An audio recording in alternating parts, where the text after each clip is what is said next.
আসসালামু আলাইকুম এভরিওয়ান। আশা করি সকলেই ভালো আছেন। তো আজকে আমরা দেখতে চলেছি কিভাবে একটা টেন্ডার রাউটারের পাসওয়ার্ড পরিবর্তন করে। পাসওয়ার্ড পরিবর্তন করার জন্য সর্বপ্রথম আপনার মোবাইলটির সাথে ওয়াইফাইটি কানেক্ট থাকতে হবে। এরপর চলে যাবেন যেকোনো একটা ব্রাউজারে। ব্রাউজারে গিয়ে সার্চ বারে সার্চ করবেন 192.168.0.1 লিখে গোতে ক্লিক করে দিবেন। গোতে ক্লিক করার সাথে, সাথে আপনাদের রাউটারটি যে হোম পেজটি আছে তার ভিতরে প্রবেশ করাবে।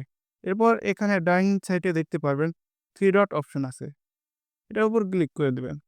3 ডট অপশনের উপর ক্লিক করার সাথে, সাথেই দেখতে পারবেন অনেকগুলা অপশন চলে এসেছে। এখানে ওয়্যারলেস সেটিং নামে একটা অপশন আছে। সিম্পলি এটার উপর ক্লিক করে দিবেন। ক্লিক করার সাথে, সাথেই দেখতে পারবেন ওয়াইফাই নেম অ্যান্ড পাসওয়ার্ড চলে এসেছে। তো এখানে ওয়াইফাই নেম আছে। আমরা চাইলে এখান থেকে ওয়াইফাই এর নামটি পরিবর্তন করতে পারি। তো আমরা ওয়াইফাই এর নামটি পরিবর্তন করতে চাচ্ছি না। আমরা চাচ্ছি ওয়াইফাইটির পাসওয়ার্ড পরিবর্তন করতে। এর জন্য নিচে দেখতে পারবো ওয়াইফাই এর পাসওয়ার্ড নামে একটা বক্স আছে। এর উপর ক্লিক করে আমরা চাইলে আগের পাসওয়ার্ডটি এখান থেকে দেখে নিতে পারবো। তো আমরা এখানে একটা নতুন পাসওয়ার্ড দিয়ে দিব। আমি আমার মতন করে দিয়ে নিছি। আপনারা আপনাদের মতন করে দিয়ে নিবেন।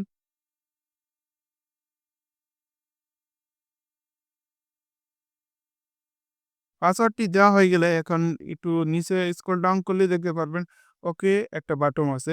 এটার উপর ক্লিক করে দেবেন। সিম্পলি আরেকবার চাবে আপনাদের কাছে ওকে। তো আরেকবার করে দিবেন ওকে। ওকে করার সাথে সাথেই দেখতে পারবেন আপনার মোবাইলটির সাথে ওয়াইফাইটি ডিসকানেক্ট হয়ে গেছে। তো অলরেডি আমাদের পাসওয়ার্ডটি পরিবর্তন হয়ে গেছে। আমরা এখন নতুন যে পাসওয়ার্ডটি দিয়েছি ওই পাসওয়ার্ডটি দিয়ে কানেক্ট করে নেব। তো এই ছিল আমাদের আজকের ভিডিও। সকলে ভালো থাকবেন, সুস্থ থাকবেন। আর সর্বশেষ একটাই কথা, বাঁচবো আর কতদিন? চলুন নামাজ পড়ি প্রতিদিন।